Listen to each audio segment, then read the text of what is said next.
In this chart right here, we're given scores on midterm and final exams, where the vertical axis is the score in points, and then each of these pairs of bar charts give us for an individual, where the blue bar is, for example, how Ishan did on the midterm, the yellow is how he did on the final. For Emily, the blue is how she did on the midterm, yellow is how she did on the final. And we have a bunch of interesting questions here. The first question, what was the median score for the final exam?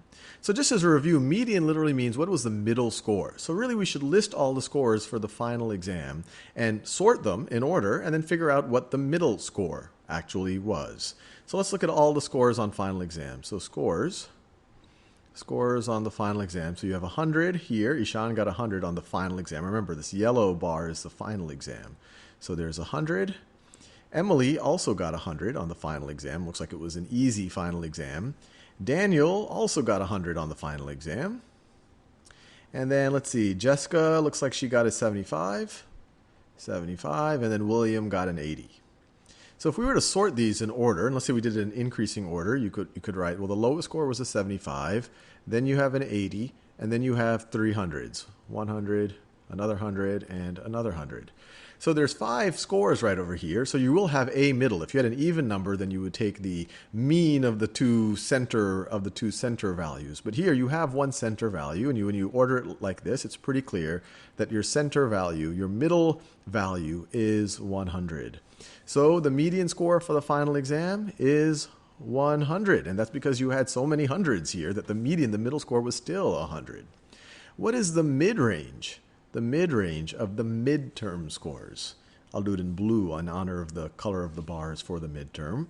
So the mid-range is the mean of your highest and lowest scores. So let's calculate this. So let's go to the mid-range. The mid-range, you could view it as the arithmetic mean or the average of your highest and lowest scores. So the mid-range of midterm. So let's see, the highest midterm score, looking at the blue, the highest one is right here. So Jessica got 100 on the midterm, so that's your highest score. Your lowest score on the midterm looks like this one right over here. Daniel got a 60.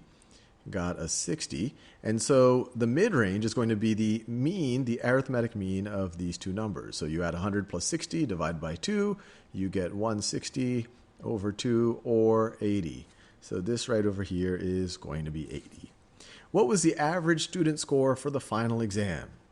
Well, for that, we just have to add up the scores on the final exams and then divide by the number of scores we have. So we might be able to do that in our heads. Let's see. Well, let me just write it over here. So we have 100 plus 100 plus 100 plus 75 plus 80. So all of that divided by 5, that'll give us our average. If someone tells you average without giving more information, they're probably talking about the arithmetic mean. So this is going to be 300 plus, another 155, so it's going to be 455 over 5. This is equal to 455 over 5. And let's see, 5, this is going to be equal to, 5 goes in, let me write it down here. This is equal to, 5 goes into 45, or 450 90 times, and into 5 once. So this is going to be equal to 91.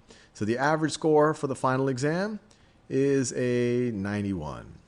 What was the mode for the final exam scores? So the mode is the most common score. So once again, we've listed all of them, and it's pretty clear that the most common score here is 100. 100 shows up 3 times, while a 75 only shows up once, and an 80 only shows up once. So here, the most common score is 100. It shows up 3 times. What is the range of the midterm scores? So the range is literally the difference between the highest score and the lowest score. So the highest score we already figured out, and this is for the midterm. So the highest score is 100. And we're going to subtract from that the lowest score, which was a 60. So the range is equal to 40. The mid-range was the average of these two things. The range is just the difference between the two. So the range of the midterm scores is 40. And we're done.